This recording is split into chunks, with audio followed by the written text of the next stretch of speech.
দর্শক দেখেন, এক শিক্ষার্থীকে হত্যা করে পুলিশের গাড়ি থেকে রাস্তায় ফেলে দিয়ে যাচ্ছে পুলিশ।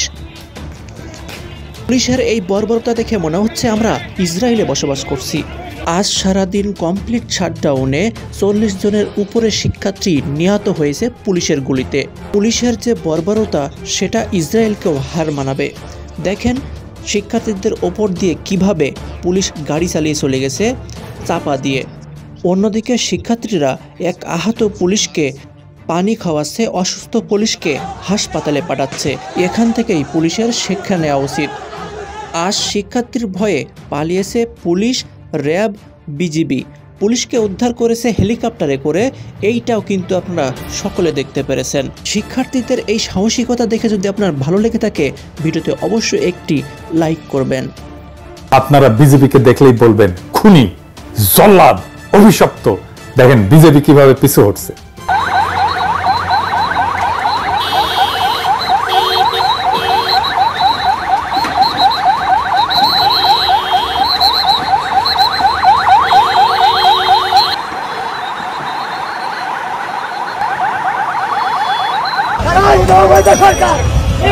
সরকার আমরা মানি না, মানবো না। ওয়াকিয়া সরকার, এই ওয়াকিয়া শেখাচ্ছিলাম মানি না, মানবো না। আমরা দেখছি যে আটকে থাকা পুলিশ সদস্যদেরকে উদ্ধার করতে এলিট ফোর্স র্যাবের একটি হেলিকপ্টার কিন্তু এই মুহূর্তে কানাডিয়ান বিশ্ববিদ্যালয়ের যে ছাদ রয়েছে সেখানে এই হেলিপ্যাডে নেমেছে এবং হেলিকপ্টারটি আবার তুলে নিয়ে চলে যাচ্ছে। শেখ হাসিনা হেলিকপ্টার থেকে গুলি করতেছে। এরকম গুলি যদি অব্যাহত থাকে, আমরা যে মাঝে মাঝে পুলিশকে আটক করে ছেড়ে দিচ্ছি, তখন কিন্তু ছেলে পেলে ছাড়বে না। এই যে বিজিবি গুলোকে আমরা ছাড়লাম মানবতা দেখিয়ে, আমরা ছেড়ে দিলাম আর ওরা হেলিকপ্টার দিয়ে গুলি করতেছে। পাইলে মানুষ মারে আমাদের। আমার কথা, হাসিনা হেলিকপ্টার থেকে গুলি করা বাদ দিয়ে, এটা পাকিস্তানের স্টাইল। যখন স্থল ভাগে পারে নাই, বিমান দিয়ে গুলি করছে, তোর উপর পাকিস্তানের আত্মা ভর করছে, তাই ছাত্রদের উপর হেলিকপ্টার থেকে গুলি করতেছিস। আমরা তো পুলিশ পাইলে মেরে ফেলতেছি না, আমরা পুলিশ পেলে ছেড়ে দিচ্ছি। তাহলে তুই হেলিকপ্টার থেকে গুলি কর। আমাদের প্রাণ দরকার, প্রাণ। হেলিকপ্টার থেকে গুলি করার উদ্দেশ্য হলো প্রাণ সংবরণ করা। তাহলে কি আমরা কি পুলিশ পাইলে আটকে দিব? বিজিবি পাইলে আটকে দিব? জিজ্ঞাসা করে কি বলেন না কেন? হেলিকপ্টার থেকে গুলি করতেছে। তাহলে এইবার আর একটা যদি গুলি চলে, তাহলে আমরা যদি কাউকে হাসিনার পৃষ্ঠপোষক কাউকে পাই, পুলিশ বিজিবি, তাহলে আর ছাড়বো না। কিন্তু হেলিকপ্টার দিয়ে গুলি, এখন থেকে আর একটা গুলি ছুড়লে একজনকে পাইলেও এই আমরা এই ভিডিও বার্তা সাবধান করলাম, এটা 10 সেকেন্ডের মধ্যে হাসিনার কাছে পৌঁছাবেন আপনারা। যদি আর একটা গুলি করে, আমরা যদি পুলিশ বিজিবি পাই, তাহলে ছাড়বো না। আর যদি গুলি না করে, ভালোই ছাড়ে দিতে বলেন। মেলা খেলছে ছেলে পেলে। 2014 সাল থেকে আমরা বঞ্চিত, ঠিক আছে? একবার বাকশাল আসে ধ্বংস করছে, আর একবার এই কোটা আসে ধ্বংস করতেছে।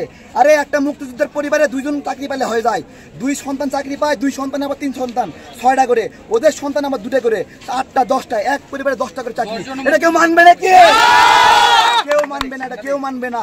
এই অন্যায়ের বৈষম্য হতেই হবে, বন্ধ হতে হবে। কোটা এটা বুঝতে হবে। রেলওয়েতে 40% কোটা, এটা কোনো কথা? হ্যাঁ, মুক্তিযুদ্ধ সন্তান 30% কোটা, কেন এরকম হবে? সাধারণ মানুষ, ছাত্র সমাজ সব একাকার হয়ে গেছে, আর কোনো ক্ষতি করতে পারবে না ইনশাল্লাহ। আজকে দেখেছেন বিজিবিকে কিভাবে ভুয়া স্লোগান দিয়ে বের করে দেওয়া হলো। কারো গায়ে আঘাত দেওয়া হয় নাই, অথচ হেলিকপ্টার দিয়ে উপর থেকে গুলি করতেছে হাসিনা। উপর থেকে ছেলে পেলে ভালোবেসে এই বিজিবি সদস্যদেরকে পার করে দিল। তারা আসছিল মারতে, কিন্তু অক্ষতভাবে পাঠায় দিয়েছে।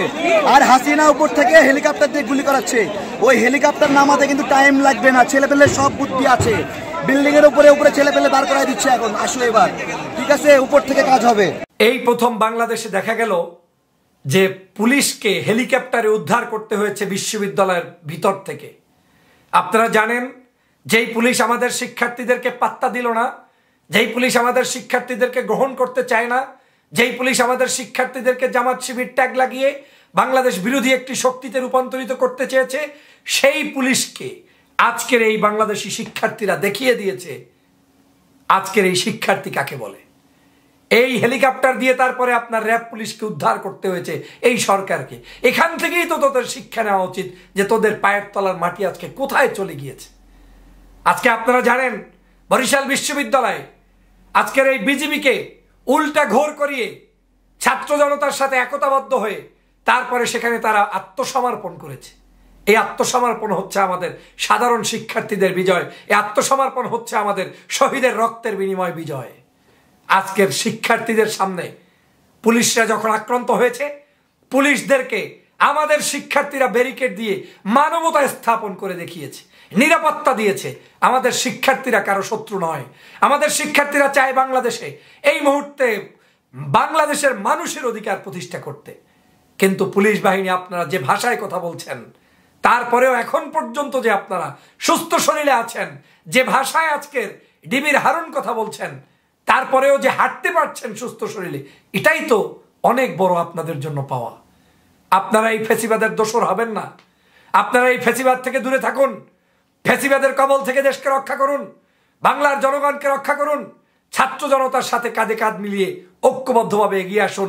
না হয় বাংলাদেশের যে আগুন লেগেছে, এই রাজনৈতিক অস্থিরতা, এই বাংলাদেশের মানুষের স্বাধীনতা সার্বভৌমত্ব কেড়ে নেওয়া, এই কেড়ে নেওয়া কোনো অবস্থায় এদেশের জনগণ আর হতে দিবে না।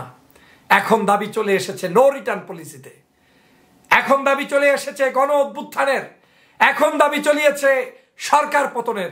এই ফ্যাসিবাদকে পতন ঘটাতেই হবে। শেখ হাসিনার পতন ছাড়া বাংলাদেশের মানুষের কোনো মুক্তি এই মুহূর্তে নেই। অতএব দল, মত, জাতি, ধর্ম, বর্ণ নির্বিশেষে আপনারা এগিয়ে আসুন। বাংলাদেশের সমগ্র জায়গায় পুলিশ আমাদের ভাইদেরকে হত্যা করেছে, অর্ধশত ভাইদেরকে এখন পর্যন্ত শোনা গিয়েছে বিভিন্ন জায়গায় হত্যা করেছে। তাতে শিশু থেকে শুরু করে একজন গাড়ির ড্রাইভার পর্যন্ত তারা হত্যা করেছে। বিশ্ববিদ্যালয়ের শিক্ষক, ছাত্র, সাংবাদিক, কে নাই সেই হত্যার শিকারের মধ্যে। অতএব এই ফ্যাসিবাদের কবল থেকে আমাদেরকে দেশকে উদ্ধার করতে হবে। আমাদের সবাইকে এই পুলিশকে হুঁশিয়ার করে দিয়ে আমাদের বলতে হবে যে হয় তোমরা জনতার কাতারে দাঁড়াও, নয় তোমাদের সাথে যুদ্ধের ময়দানে আমরা সরাসরি অংশগ্রহণ করব। এই যুদ্ধে বাংলাদেশের স্বাধীনতাপ্রেমী মানুষ অবশ্যই জিতবে ইনশাআল্লাহ। আল্লাহ আমাদেরকে কামিয়াব করবে। এই যুদ্ধ জনগণের জন্য, এই যুদ্ধে বিজয় হওয়ার জন্য, এই যুদ্ধ পরাস্তের জন্য নয়। অতএব বাংলাদেশে ফ্যাসিবাদের বিরুদ্ধে এখন লড়াই চলছে। এই লড়াই আপনারা অব্যাহত রাখবেন। সবাই মিলে বাংলাদেশের ফ্যাসিবাদের পতন ঘটিয়ে বাংলাদেশের একটি সোনালী সূর্য উদিত করবেন, সেটাই আমার প্রত্যাশা। প্রিয় দেশবাসী, আমার ভাইয়েরা ভালো নেই, যে যেখানে আছেন সেখান থেকে আমাদের এই ছাত্রদেরকে সহযোগিতা করবেন। সমন্বয়করা বারবার বলছে তাদেরকে গুম করার চক্রান্ত চলছে, বিভিন্ন ধরনের অত্যাচারের ষড়যন্ত্র চলছে। কোনো অবস্থায় আমার এই ভাইদেরকে অ্যারেস্ট করলে কিংবা কোনো ধরনের টর্চার করলে বাংলাদেশের সমগ্র সীমানা থেকে সীমানা পর্যন্ত জনগণ ফুঁসে উঠবে। অতএব আওয়ামী লীগ সময় থাকতে পদত্যাগ করো। শেখ হাসিনা পদত্যাগ করে আইনের আশ্রয় নাও। বাংলাদেশের আইন আদালত অনুযায়ী তোমার যা বিচার তাই হবে, কিন্তু দেশ থেকেও পালাবা না, আর দেশ থেকে পালানোর চিন্তাও করবা না। সবাই পাহারা দেবেন।